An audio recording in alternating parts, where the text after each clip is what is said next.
الرحمن الرحیم اننی انا اللہ لا الہ الا انا فاعبدنی واقم الصلاۃ لذکری صدق اللہ العظیم ان اللہ وملائکتہ یصلون علی النبی یا ایہا الذین آمنوا صلوا علیہ وسلموا تسلیما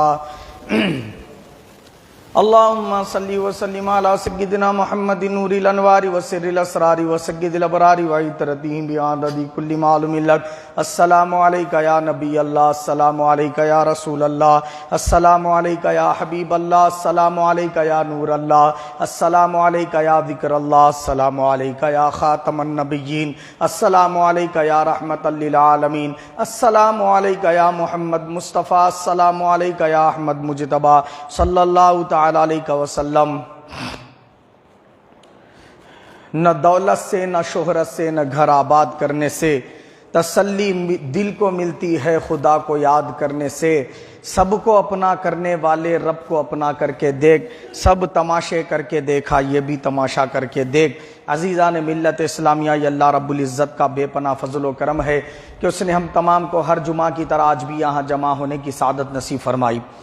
آج جو ہماری گفتگو ہے وہ اللہ تعالیٰ نے اپنے لیے کون کون سی چیزیں خاص کر لی کہ اس کے علاوہ کسی اور کے لیے وہ چیزیں نہیں کر سکتے، وہ اعمال نہیں کر سکتے۔ کسی اور کے لیے اگر کریں گے تو پھر اس صورت میں مشرک ہو جائیں گے۔ تو اس سے متعلق آج ہماری گفتگو ہے کہ اللہ نے وہ کون سی چیزیں ہیں، وہ کون سے اعمال ہے جس کو اپنی ذات کریمہ کا ترجمہ ہے۔ یہ سورہ طٰہٰ کی آیت نمبر 14 ہے جو میں نے ابھی تلاوت کی۔ اس پر ہم نے پچھلے جمعہ گفتگو کی تھی، مگر ابتدائی حصے پر لا الہ الا انا، اننی انا اللہ لا الہ الا انا، اتنے حصے پہ ہماری گفتگو ہوئی تھی۔ فاعبدنی، جو اللہ پاک نے فرمایا تو تم میری عبادت کرو، تو اللہ تعالیٰ کی عبادت معاف ہوتا۔ اگر بغیر توبہ کے مر گیا اسی عقیدے کے ساتھ، اسی سوچ کے ساتھ کہ اللہ کے علاوہ بھی اور کوئی دوسرا عبادت کے لائق ہے، تو پھر اس صورت میں اس کی نجات اور بخشش کبھی نہیں ہو سکتی، نہ ہی رسول پاک اس کی شفاعت کرنے والے ہیں۔ تو عبادت مسلموں و مسلمہ، علم کا حاصل کرنا ہر مسلمان مرد اور عورت پر فرض ہے، دونوں پر فرض ہے۔ ایسا ہے علم کا حاصل کرنا، اور علم میں بھی سب سے زیادہ اہمیت کا حامل کون سا علم ہے؟ جس کا تعلق عقائد کے ساتھ ہے۔ اللہ کون ہے، اللہ تعالیٰ کی عبادت کیوں کرنی چاہیے، کامل ہو سکتا انہیں، سمجھ گئے بات آپ؟ اس لیے لازم ہے۔ فرمایا عبادت، تو عبادت میں بعض حضرات کیا کرتے معلوم ہے، نماز پڑھ رہے تو فرض نماز تو اللہ تعالیٰ کے لیے بول رہے، اور سنت نماز کی نیت کیسا کرے؟ ایسی سوچ ہے، اس سوچ کے لحاظ سے نیت بھی ایسی کر لے رہے، یہ سیدھا سیدھا شرک ہے۔ چاہے آپ فرض نماز پڑھو، سنت نماز پڑھو، نفل نماز پڑھو، سمجھ آئے، شکرانے کی نماز پڑھو، کوئی بھی نماز پڑھو سوائے اللہ کے کسی اور کے لیے پڑھ ہی نہیں سکتے۔ حتیٰ کہ اگر آپ یہ نیت کے ساتھ پڑھے کہ لوگ مجھے دیکھنا، بہت زیادہ عبادت گزار سمجھنا، اور پھر وہ لوگ جو ہے نا کیا میری تعریف کرنا، یہ نیت اور سوچ کے ساتھ عبادت کر رہے، تو اس کو بولتے ریاکاری۔ پہلی والی بات میں ریاکاری کے لیے نہیں کر رہا تھا، انہیں اخلاص سے کر رہا تھا، مگر اللہ کے لیے فرض ادا کر رہا، سنت رسول پاک کے لیے، تو اس صورت میں تو مشرک ہو گیا انہیں۔ اب یہ دوسرا مرحلہ ہے، دوسرا معاملہ ہے۔ اس میں کیا کر رہا بندہ کہ عبادت تو عبادت کر رہا ہی کہیں کے لیے، لوگ میری تعریف کرنا، لوگ مجھ سے خوش ہونا، اور لوگ میرے کو بڑا اللہ والا سمجھنا، تو دکھاوے کے لیے عبادت کر رہا۔ تو یہ جو عبادت ہے ریاکاری، اس کو بھی رسول پاک صلی اللہ علیہ وسلم نے شرک قرار دیا، مگر یہ وہ والا شرک نہیں ہے جو پہلے بتایا گیا، یہ دوسرا والا شرک ہے۔ مطلب یہ مانع درجات ہے، اس سے درجات بلند نہیں ہوتے، آدمی گناہ کبیرہ کا مرتکب ہوتا، اور یہ بندے کو رسول پاک کی شفاعت ملے گی، اللہ تعالیٰ کی طرف سے بخشش ملے گی، لیکن عذاب کا مستحق ہوگا۔ سچی توبہ کرنا لازم ہوگا اس کے اوپر ریاکاری سے، کیونکہ اللہ پاک نے فرمایا کہ اخلاص کے ساتھ عبادت کرو، یہ حکم ہے اللہ تعالیٰ کا۔ عبادت کیسا کرو؟ رب تعالیٰ کو خوش کرنے کے لیے عبادت کرو۔ آپ کس کو خوش کرنے کے لیے عبادت کر رہے؟ مخلوق کو خوش کرنے کے لیے کرے تو نافرمانی ہوئی کہ نہیں ہوئی؟ اس لحاظ سے بندہ مجرم ہو جائے گا. لیکن یہ جو ریاکاری ہے اس کی وجہ سے اس کو نقصان تو ملے گا، لیکن وہ والا نقصان نہیں ملے گا جو کافرین مشرکین کو ملتا ہے، یعنی جہنم میں ہمیشہ رہنا.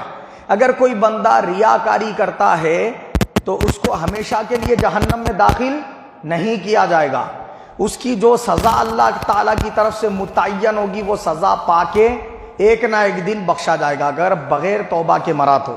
اور اس نے اگر پہلے ایسے اعمال کیے تھے اور سچی توبہ کر لی، اب اصلاح کر لی، اب اخلاص کے ساتھ عبادت کر رہا ہے تو پچھلے گناہوں کو اللہ تعالیٰ معاف فرما دینے والا ہے. ٹھیک ہے، وہ باتیں تو عبادت صرف اور صرف پہلی بات اللہ کے لیے، اللہ کے علاوہ کسی اور کے لیے کر ہی نہیں سکتے.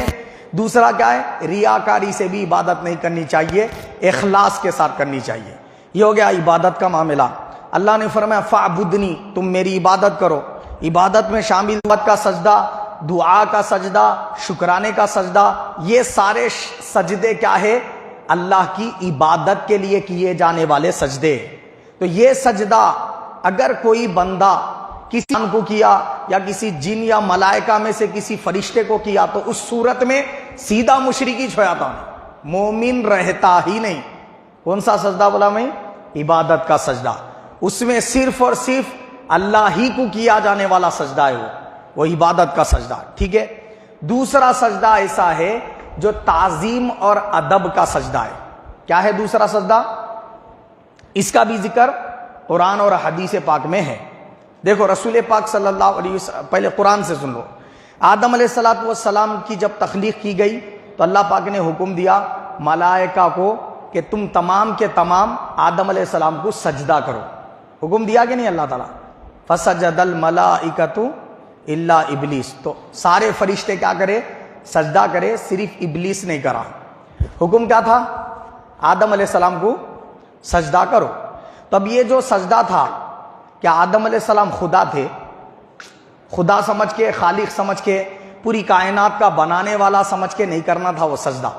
وہ سجدہ اس لیے کرنا تھا علم میں، مقام و مرتبے میں انہوں ہم سے بڑے رتبے والے ہیں، ان کی شان بڑی ہے پوری مخلوق میں، یہ سوچ کے کرنے کا تھا وہاں سجدہ.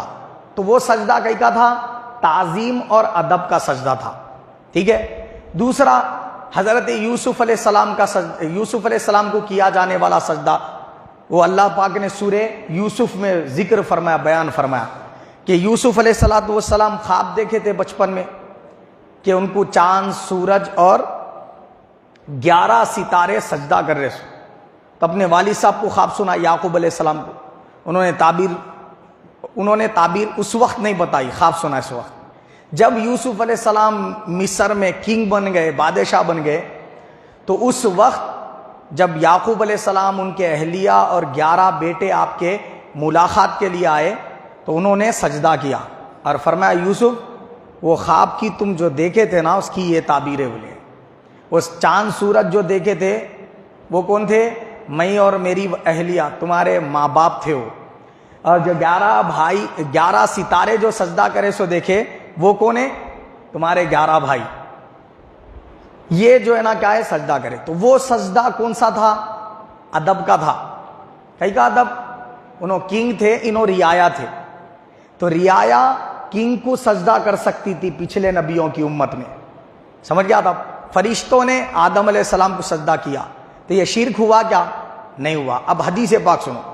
رسول پاک صلی اللہ تعالی علیہ وسلم نے حدیث پاک میں فرمایا اگر میں اللہ کے بعد کسی کو سجدہ کرنے کا حکم دیتا تو وہ بیوی کو دیتا کہ اپنے شوہر کو کرے. اگر سجدہ کرنے کا حکم دیتا تھا تو بیوی کو دیتا تھا اپنے شوہر کو کرنے کے لیے. کون سا والا سجدہ ہے؟ یہ تعظیم اور ادب کا ہے. اگر سجدہ کرنا شرک ہے تو پھر حضور اگر دیتا تھا حکم تو پھر بیوی کو سجدہ کرنے کا حکم دیتا تھا اپنے شوہر کو. یہ بولتے ہی نہیں تھے سرکار سجدہ سوائے اللہ کے کسی کو نہیں کر سکتے، اگر کرے تو شرک ہے بول کے یہ فرماتے تھے. مگر یہ فرمانا کہ بیوی کو حکم دیتا تھا اگر دینا چاہتا تو وہ اپنے شوہر کو کرے، اللہ کے بعد کسی کو سجدے کا حکم دیتا تو اس سے کیا بات معلوم ہوئی؟ سجدے کی 2 قسمیں، ایک عبادت کا اور ایک ادب اور تعظیم کا. تو بیوی شوہر کو کر سکتی تھی پچھلے نبیوں کی امتوں میں، اور رعایا بادشاہ کو کر سکتی تھی، اولاد ماں باپ کو کر سکتے تھے، شاگرد استاد کو کر سکتا تھا۔ یہ ادب اور تعظیم کا سجدہ تھا۔ ایک صحابی کیا کرے، حدیث صحیح ہے یہ جو سنانے لگا ہوں، ابھی جس کو پیج نمبر وغیرہ چاہیے وہ بعد میں مجھ سے مل کر لے لے، ابھی فی الوقت میں نہیں لایا۔ تو حدیث پاک کیا ہے، ایک صحابی رسول پاک صلی اللہ علیہ وسلم کی مجلس میں آئے۔ حضور پاک صلی اللہ علیہ وسلم صحابہ اکرام سے گفتگو فرما رہے تھے یا بھی رسول پاک کھڑے ہوئے تھے۔ اتنے میں وہ صحابی آئے اور آ کر انہوں نے سیدھا سجدہ ہی کر دیا سرکار کو۔ حضور سے مصافحہ بھی نہیں کرے، کچھ بھی نہیں کرے، سیدھا آئے سجدہ ہی کر دیے رسول پاک صلی اللہ علیہ وسلم کو۔ تب حضور صلی اللہ علیہ وسلم وہ صحابی کو کیا فرمائے، یہ نہیں فرمائے یہ کیا کر دیا، شرک، یہ تو سیدھا سیدھا شرک ہو گیا، اب چل تجدید ایمان کر، تیری بیوی نکاح سے نکل گئی، نہیں فرمایا سرکار۔ کیا فرمایا حضور پاک صلی اللہ علیہ وسلم نے ان کو، یہ کیوں کیا تو نے بولے؟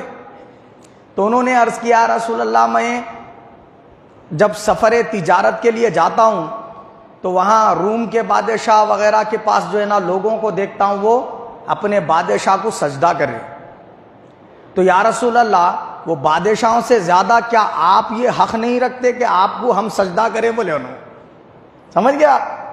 تو رسول پاک صلی اللہ علیہ وسلم کیا فرمائے، میری امت کے لیے سجدہ حرام کر دیا گیا، بولے اب کر دیے ختم، اب آج کے بعد کبھی بھی یہ سجدہ نہیں کرنا، بولے رسول پاک منع کر دیے۔ اگر وہ شرک ہوتا انہوں نے تو حضور کو کر دیا تھا سجدہ، رسول پاک صلی اللہ علیہ وسلم ان کو مشرک قرار دے دینا چاہیے تھا، نہیں دیے۔ اس کا مطلب کیا ہوا، سجدے کی دو قسمیں، ایک عبادت کا، ایک ادب کا۔ اب وہ ادب کا سجدہ حرام ہے، لیکن عبادت کا سجدہ کسی کو کرے تو شرک ہے، دونوں میں فرق سمجھ میں آ گیا۔ اب عبادت کا سجدہ تو کسی کو کر ہی نہیں سکتے آپ، نہ مرید پیر کو کر سکتا، نہ والدین کو اولاد کر سکتی، نہ استاد کو شاگرد کر سکتا، نہ بیوی شوہر کو کر سکتی۔ عبادت کا اگر کرے مشرک ہی چھوڑاتے سیدھا۔ اب رہ گیا ادب کا سجدہ، یہ بھی رسول پاک نے حرام کر دیا، شرک تو نہیں ہے لیکن حرام ضرور ہے، جیسا شراب پینا حرام ہے، زنا کرنا حرام ہے، ایسا یہ سجدہ کرنا کسی کو حرام ہے۔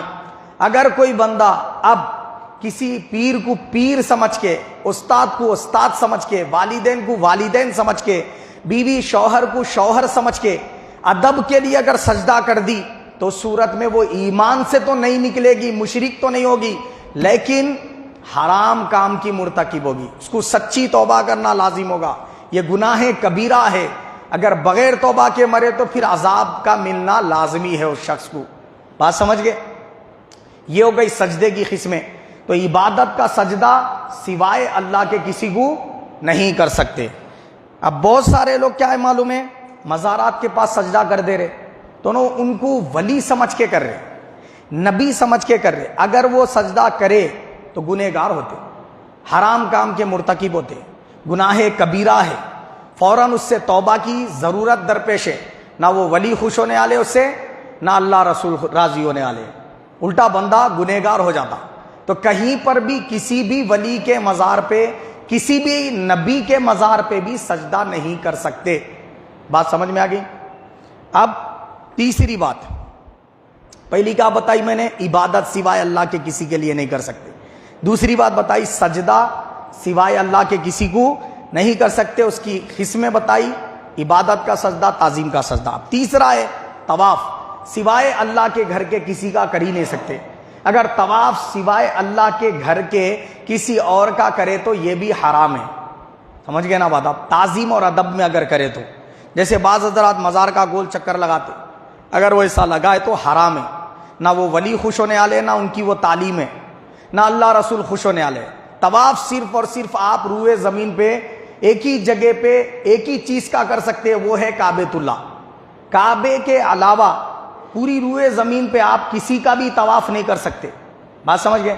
اور اس کو اگر عبادت سمجھ کے کرے آپ، ایک کیا ہے خالی طواف کر ایک بندہ کر لے رہا مزار کا کسی اللہ والے کے، اس کی سوچ یہ کہ وہ حضرت کا میرے کو فیض ملنا بول کے، تو اس صورت میں تو یہ حرام ہے۔ لیکن اگر انہیں خدا کا حکم سمجھ کے اس کو جو ہے نا کیا ہے ثواب سمجھ کے اگر طواف کرا تو پھر ایمان سے ہی نکل جاتا ہے، مومن ہی نہیں رہتا۔ بات سمجھ گئے؟ یہ دو باتیں ہو گئی طواف کے تعلق سے۔ اب چوتھا ہے روزہ، سوائے اللہ کے کسی اور کے لیے روزہ نہیں رکھ سکتے۔ ہمارے یہاں اکثر خواتین کیا کر رہے ہیں، 16 سیدوں کا روزہ بول کے رکھ رہے۔ 16 سیدوں کا روزہ رکھنا توحید بھی ہے، شرک بھی ہے۔ آپ بولیں گے وہ کیسے؟ توحید اس لحاظ سے ہے کہ آپ روزہ رکھے اللہ کے لیے اور ثواب اس کا پہنچائے 16 سیدوں کو۔ کون ہے وہ 16 سید؟ رسول پاک صلی اللہ علیہ وسلم ہیں، حضرت علی، بی بی فاطمہ، امام حسن، امام حسین، پھر ان کی اولاد، وہ 16 سید، امام حسن عسکری تک وہ پوری شجرہ ہے۔ تو وہ 16 سیدوں کو ثواب آپ پہنچانے کی نیت رکھے۔ روزہ کس کے لیے رکھ رہے؟ اللہ کے لیے۔ تو ہر مہینے کی، چاند کے ہر مہینے کی 16 تاریخ کو وہ ایک روزہ رکھتے، 16 مہینے تک رکھتے اور اللہ کی رضا کے لیے رکھ کے اس کا ثواب وہ 16 سیدوں کو پہنچا رہے۔ تو یہ تو عمل توحید والا ہے۔ دوسرا کیسا ہے؟ دوسرا عمل شرک والا ہے۔ وہ کیا ہے؟ ڈائریکٹ بولے 16 سیدوں سے کہ جو ہے نا کیا ہے، اگر میری فلاں مراد پوری ہو گئی میں 16 سیدوں کا روزہ رکھتی، اور وہ 16 سیدوں کو ثواب پہنچانے کے واسطے نہیں، بول کے 16 سیدوں کے لیے روزہ رکھتی بولے، تو اس صورت میں سیدھا سیدھا مسلمان ہی نہیں رہتے، آپ مشرک ہو جاتے۔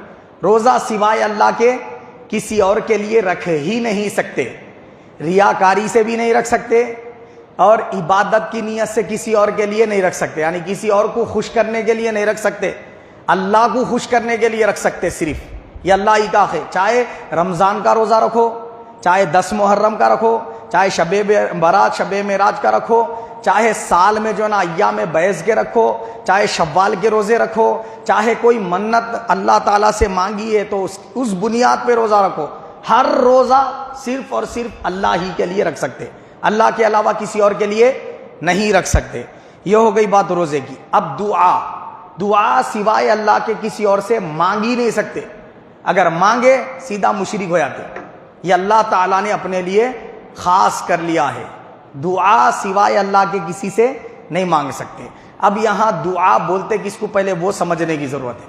بہت سارے لوگوں کو یہاں مغالطہ ہوتا، انہوں ہر مانگنے کو دعا ہی سمجھ لے رہے۔ تو اب اس اعتبار سے دنیا بھر میں کوئی بھی مومن نہیں بستا، سبھی مشرک ہو جاتے اگر ہر مانگنے کو دعا قرار دیں گے آپ۔ مثال کے طور پہ ایک بچہ ہے چھوٹا سا، انہیں امی میرے کو 10 روپے دیو میں مول لیتا ہوں بولتا انہیں، تو اس صورت میں وہ 10 روپے جو ماں سے مانگا انہیں مشرک ہوا، موحد ہے انہیں۔ اب اس کو دعا بولیں گے کیا؟ نہیں بولتے دعا۔ اب ایک بھیکاری بھیک مانگ رہا آپ سے، اللہ کے نام پہ خیرات دو بول کے، تو اب آپ سے انہیں بھیک مانگا، تو مانگا نہیں مانگا انہیں، وہ مانگنے کو اگر دعا بول دیں گے تو پھر پورے بھیکاریاں مشرک ہو جاتے، ایک بھی مومن نہیں رہتا۔ تو دعا ہر مانگنے کا نام نہیں ہے، اصل میں دعا کس کا نام ہے؟ آپ کسی کو اپنا خالق، پورے جہاں کا بنانے والا، پورے مخلوقات کی حاجت روائی کرنے والا، پورے مخلوقات کو زندگی موت دینے والا، نفع نقصان دینے والا مان کے اس سے مانگے تو اس صورت میں یہ ہوتی دعا۔ آ گئی بات سمجھیں؟ آپ کو قرضے کی ضرورت ہے، کسی مالدار سے مانگے، اب دعا ہو گئی کیا وہ؟ تو پھر جتنے قرضہ لینے والے سب مشرک ہو جاتے، ان سے بڑا مشرک دینے والا ہو جاتا، پھر پریشانی ہو جاتی۔ تو اس لیے کیا ہے، پہلے اس کو سمجھنے کی ضرورت ہے کہ دعا بولتے کس کو، پہلے ہر مانگنے کو دعا نہیں بولتے، دعا یہ سوچ کے ساتھ مانگنے کو بولتے کہ آپ جس سے مانگ رہے اس کو کیا سمجھ کے مانگے۔ اگر اس کو مالدار سمجھ کے مانگے، ولی سمجھ کے مانگے، نبی سمجھ کے مانگے، ماں باپ سمجھ کے مانگے، دوست سمجھ کے مانگے، رشتہ دار سمجھ کے مانگے، ہے نہیں، استاد سمجھ کے مانگے، ڈاکٹر طبیب سمجھ کے مانگے، تو اس صورت میں یہ شرک نہیں ہوتا۔ یہ مانگنا کیا کہلاتا؟ مدد لینا کہلاتا، یہ دعا نہیں ہوتا۔ تو دعا اصل میں کس کا نام ہے؟ آپ کسی کو اپنا خالق اور مالک اور کائنات کا بنانے والا مان کر اس سے مانگے تو یہ ہوتی دعا۔ اب بتاؤ کون سا جاہل سے جاہل ایسا مسلمان ہے جو اللہ کی طرح کسی اور کو سمجھ کے اس سے مانگتا؟ اگر مانگا تو مشرک ہو گیا انہیں سیدھا سیدھا۔ اگر اللہ کی طرح انہیں نبی کو سمجھا نبی کو خالق کائنات، مالک کائنات، حاجت روا حقیقی معنی میں جو ہے نا کیا ہے، خود سے مدد کرنے والا، خود سے جو ہے نا حاجت روا کرنے والا، معنی کیا؟ اگر ایسا مان کے بولا بھر دو جھولی میری یا محمد، سیدھا مشرک ہو جاتا ہوں۔ اگر ایسا نہیں مانا اللہ تعالیٰ نبی کو عطا کرتا ہے اور نبی اللہ کی عطا سے دینے والے ہیں، یہ سوچ کے مانگا تو یہ دعا نہیں ہوتی، انہیں نبی کو نبی سمجھ کے مانگا، سمجھ گئے نا بات آپ؟ یہ مدد لینا ہوا، تو یہ کیا ہے؟ شرک نہیں ہے۔ اصل شرک کیا ہے؟ دعا مانگنا، سوائے اللہ کے کسی اور سے مانگے تو شرک ہو جاتا۔ دیکھو عیسائی عیسیٰ علیہ السلام سے مانگ رہے، ان کو کیا سمجھ کے مانگ رہے؟ اللہ کا بیٹا سمجھ کے۔ یہودی عزیر علیہ السلام سے اور بچڑے سے مانگ رہے، اس کو کیا سمجھ کے مانگ رہے؟ معبود سمجھ کے مانگ رہے، عبادت کے لائق سمجھ کے مانگ رہے۔ یہ بت پرست جو ہے نا جھاڑ پہاڑ دریا چاند سورج ستاروں سے مانگ رہے، کیا سوچ کے مانگ رہے؟ ان کو معبود سمجھ کے مانگ رہے نا، اس لیے وہ دعا ہو رہی، اس لیے وہ مشرک ہو رہے، سمجھ گئے نا بات آپ؟ مخلوق کو خدا نہیں سمجھے، مخلوق سمجھے۔ کھانا جو کھلا رہے، پانی جو پلا رہے، وہ غریب النواز کے لیے کھلا رہے، یا وہ جو ہے نا غوث پاک کے لیے کھلا رہے، یا وہ اللہ کے رسول کے لیے کھلا رہے، ایسا نہیں ہے۔ وہ کھلانا پلانا ذبح کرنا اللہ کے لیے رہتا، کرتے کس کے لیے؟ اللہ کے لیے، اور اس کا جو ثواب آپ کو مل رہا وہ ثواب آپ پہنچاتے غریب النواز کو۔ تو یہ ہو گئی غریب النواز کی نیاز، آپ اس کا ثواب پہنچائے غوث پاک کو، اس کو بولے 11ویں غوث پاک کی نیاز، آپ اس کا ثواب پہنچائے سرکار کو، تو یہ ہو گئی 12ویں میلاد النبی، اس کو بول رہے، سمجھ رہے نا بات آپ؟ یہ رسول پاک کی نیاز ہو گئی۔ تو اس طریقے سے اس میں اگر کچھ مغالطہ ہے تو درست کر لینا چاہیے۔ بعض لوگ کیا ہے معلوم ہے، رسول پاک کے لیے کھلا رہے بولے تو پھر یہ گنہگاری والی بات ہو جاتی۔ کھلانا کس کے لیے؟ اللہ کے لیے، اور ثواب پہنچا رہے رسول پاک کو، یہ جو ہے نا کیا ہے، تصحیح کرنے کی ضرورت ہے۔ اسی طریقے سے منت سوائے اللہ کے کسی اور سے نہیں مانگ سکتے، یہ اللہ نے اپنے لیے خاص کر لی۔ قرآن مجید میں کئی جگہ پہ اللہ تعالیٰ نے فرمایا کہ اللہ کے جو محبوب بندے وہ منت کو پورا کرنے والے ہیں، یہ اللہ پاک نے بیان فرمایا۔ قرآن مجید میں حضرت بی بی مریم کی منت کا ذکر ہے، وہاں پہ بی بی مریم کے والد اللہ کام پورا ہو گیا تو میں تیرے لیے یہ کام کرتا ہوں، تو اس صورت میں وہ کیا ہے؟ شرعی منت ہے۔ غیر شرعی منت جس کا عبادت سے کوئی تعلق ہی نہیں ہے، اگر وہ آپ مانگے، اس کا وعدہ کرے اللہ سے، تو اس کا پورا کرنا آپ پہ لازم نہیں ہے۔ اب میں مثال دے دیتا ہوں، نماز کے لیے مانگے منت، اللہ تعالیٰ کی خاطر اللہ سے کیا مانگے؟ اے اللہ میری فلاں مراد پوری ہو گئی تو میں 10 رکعت نماز پڑھتا ہوں، 50 رکعت نماز پڑھتا ہوں، 100 رکعت نماز پڑھتا ہوں۔ یا قرآن مجید کی تلاوت کی منت مانگے، یا اعتکاف بیٹھتا ہوں بول کے منت مانگے، یا عمرہ کرتا ہوں یا حج کرتا ہوں بول کے منت مانگے، یا پھر آپ بولے کہ اے اللہ میں ایک جو ہے نا بکرا لا کے ذبح کر کے اس کا گوشت غریبوں میں بانٹتا ہوں بولے، یا پھر جو ہے نا 10 فقیروں کو پیٹ بھر کھانا کھلاتا ہوں بولے، یہ سب کیا ہے؟ ثواب اور عبادت والے کام ہے۔ صدقہ خیرات ہو، نماز ہو، روزہ ہو، زکوٰۃ ہو، نہیں حج ہو، عمرہ ہو، اور رمضان میں اعتکاف ہو یا خالی دنوں کا اعتکاف ہو، یہ سب کیا ہے؟ اللہ تعالیٰ کی عبادتیں ہیں۔ اس میں سے آپ کون سی بھی منت مانگ سکتے کہ میں یہ فلاں مراد پوری ہو گئی تو یہ منت کرتا ہوں بول کے۔ لیکن دوسرا غیر شرعی منت کیا ہے؟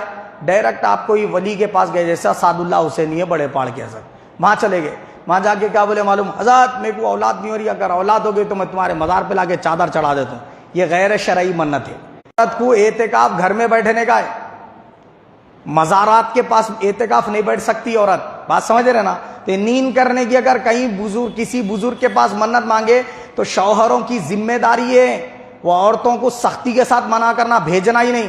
اچھا نہیں کرے تو دیکھے میں بولی تھی تمہارے کو، یہ جو ہے نا کیا ہے، نہیں کرے تو پھر بلا آتی، مصیبت آتی۔ یہ بھی کیا ہے معلوم ہے؟ جہالت ہے۔ آپ اپنے اعمال کا محاسبہ کرو، دن میں کتنے جھوٹ بول رہے، دن میں کتنے گالی دے رہے، دل میں کتنے جو ہے لوگوں سے نفرت رکھ رہے، کتنے غیبتیں کر رہے، کتنے چغلیاں کر رہے، یہ گناہوں کا وبال نہیں آتا۔ سرکار فرمایا الکذب ینقص الرزق، جھوٹ رزق کو گھٹا دیتا ہے بولے۔ دیر تک سونا صبح میں، فجر پڑے بغیر صبح میں دیر تک 11 12 بجے تک سوتے رہنا، یہ کیا ہے؟ رسول پاک فرمائے روزی کو تنگ کر دیتا بولے، نہ اس کے کرنے میں کوئی اجر و ثواب ملنے والا ہے آپ کو، ہاں صدقہ خیرات کرتا ہوں بول کے کر سکتے آپ منت اللہ تعالیٰ کے حضور. لیکن اگر کوئی یہ منت مانگا تو علماء نے یہاں تک وضاحت کی کہ اگر آپ یہ منت مانگے کہ مولا میں جو ہے نا کیا میری فلاں مراد پوری ہو گئی تو فلاں جو ہے نا کیا اللہ کے ولی کے مزار کے پاس جا کے وہاں جو ہے نا نیاز کرتا ہوں بولے, تو یہ لازمی نہیں ہے. آپ جہاں ہیں وہاں پہ نیاز کر لے سکتے, کیونکہ کھانا کھلانا کس کے لیے؟ اللہ کو راضی کرنے کے لیے, ولی کو خوش کرنے نہیں ہے, اس کا ثواب پہنچا رہے آپ, تو یہ تو کہاں سے بھی کر سکتے آپ. اگر ویسی منت مانگے بھی تو وہاں جانا لازمی نہیں ہے, آپ اپنے گھر کے پاس ہی رہ کے وہ منت کو پوری کر لے سکتے. اور منت صرف اللہ کا ہے, اللہ کے علاوہ کسی سے نہیں مانگ سکتے. آپ کسی بزرگ سے ڈائریکٹلی نہیں بول سکتے کہ حضرت میری فلاں مراد آپ پوری کر دیے تو میں ایسا کر دیتا ہوں بول کے, کیا آپ کی گنبد بنا دیتا ہوں, یا یہاں پہ جو ہے نا کیا ہے کلر مار دیتا ہوں, پورے جو ہے نا کیا ہے دربار میں آپ کے کلر جو ہے نا کیا ہے کرا دیتا ہوں. یہ سب منتیں فضول ہے, یہ نہ ہی اجر و ثواب والی بات ہے. بلکہ آپ عبادات میں سے کوئی منت اگر مانگے اس کا پورا کرنا لازمی ہے. یہ والی منتوں کا پورا کرنا اگر پوری بھی ہو گئی تب بھی لازمی نہیں رہتا. مطلب آپ اگر اولاد کے لیے بولے تھے ایسا, تو اولاد ہو جانے کے بعد بھی آپ کو جا کے وہ درگاہ کو کلر کرنا لازمی نہیں رہتا. بات سمجھ رہے نا, وہاں چادر چڑھانا لازمی نہیں رہتا, سمجھ گئے. تو یہ جو ہے نا چیزیں غیر شرعی طور پہ لوگوں میں لا علمی کی وجہ سے رائج ہو گئی ہیں, اس کے لوگ ذمہ دار ہیں.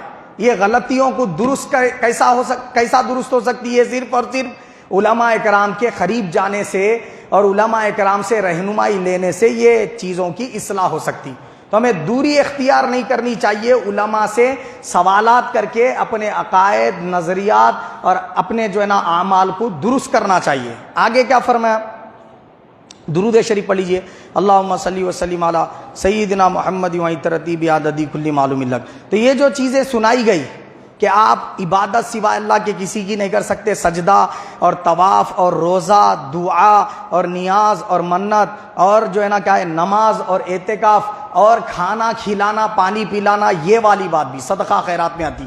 یہ سب چیزیں سوائے اللہ کے کسی اور کے لیے کر ہی نہیں سکتے. اگر کوئی کرے گا تو انہیں کیا ہوں گا, اللہ تعالیٰ کے یہاں سخت گرفت والا ہوگا. ہمارے یہاں اکثر خواتین کیا کر رہے ہیں, بی بی سگٹ کی کہانی کی منت مانگ رہے ہیں, سمجھ رہے آپ. وہ ایک چھوٹی سی ایک پتلی سی بک ملتی, وہ بک میں پڑھ کے دیکھا, کیا ہے اس میں معلوم ہے؟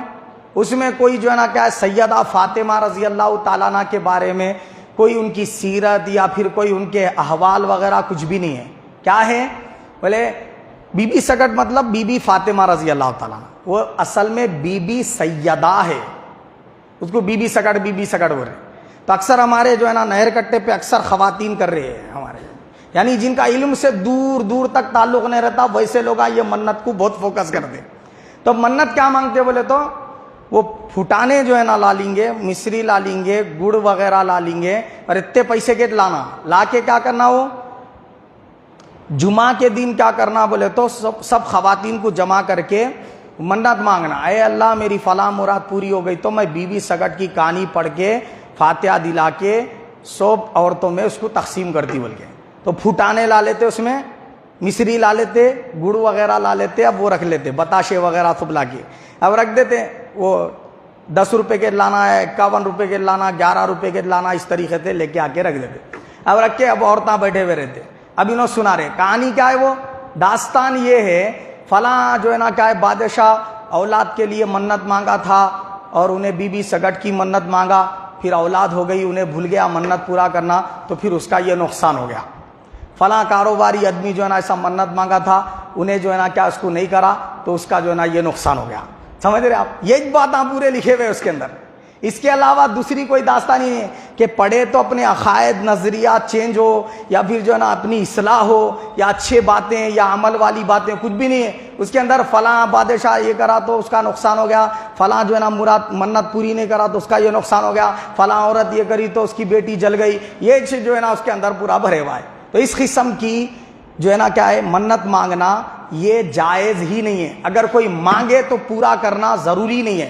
اور ایک بات سن لے منت کے تعلق سے, بعض لوگ کیا کر رہے معلوم, منت میں جیسا کہ والدین ہیں, انہوں یہ منت مانگ لیتے تھے, وہ اگر جو ہے نا کیا ہے مجھے اولاد ہو گئی, بیٹا ہو گیا, پہلن بیٹا ہو گیا اگر, تو پھر میں جو ہے نا ہر سال میں 1 مرتبہ, یا پھر وہ بچہ پیدا ہونے کے بعد میں جب بھی بچہ پیدا ہوگا ہمارے خاندان میں، وہ بچے کو بھی وہ بچے کو بھی وہ بچے کو بھی ایک رائج کر دیں گے منت کا نظام۔ وہ کیا کہ 100 لڈو بنا کے لوگوں کو کھلائیں گے، سمجھ رہے آپ؟ گڑ کے لڈو نے تو فلاں کے لڈو، اس کا ثواب جو ہے نا داتا گنج بخش علی اجویری رحمۃ اللہ علیہ کو بخشیں گے۔ تب اگر کوئی بندہ ایسا منت مانگا تو اس کو بھی پورا کرنا غیر شرعی ہے۔ منت صرف آپ اپنے حد تک ہی مانگ سکتے، کسی پہ لاگو نہیں کر سکتے۔ مطلب آپ منت مانگ رہے فلاں بندے کو بول رہے ہاں یہ تمہارے کو پورا کرنا لازمی ہے بولے تو ویسا نہیں ہوتا۔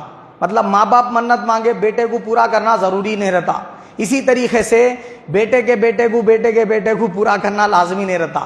اس طریقے کی منتیں بھی غیر شرعی منتوں میں آتی، بات سمجھ گئے؟ اور ایک بات سن لے، اگر کوئی شخص شرعی منت مانگا، مطلب روزہ رکھتوں یا نماز پڑھتوں یا عبادات میں سے کوئی منت مانگا اور بولا کہ اے اللہ میری یہ فلاں مراد پوری ہو گئی تو میں یہ کرتوں، بولا نیک عمل، تب اس صورت میں وہ کرنے کو تو کر لیا منت، اس کو فائدہ بھی حاصل ہو گیا، جو انہیں چاہ رہا تھا وہ اللہ تعالیٰ کی طرف سے عطا بھی ہو گیا۔ اب انہیں وہ منت کیا مانگا تھا بھول گیا، اب وہی یاد نہیں اس کو، مانگا منت یہ یاد ہے خالی، اب کوسی منت مانگا وہ یاد ہی سی نہیں، اب کریں گا کیا انہیں؟ اب تب ایسی صورت میں انہیں سچی توبہ کر لینا اللہ تعالیٰ سے، مولا میں تو بھول گیا، میں معذور ہوں لہذا میری مغفرت فرما دے، آئندہ میں یہ غلطی نہیں کرتا ہوں بول کے توبہ کر لینا ہے، تو اللہ تعالیٰ اس کی مغفرت فرما دے گا انشاءاللہ تعالیٰ۔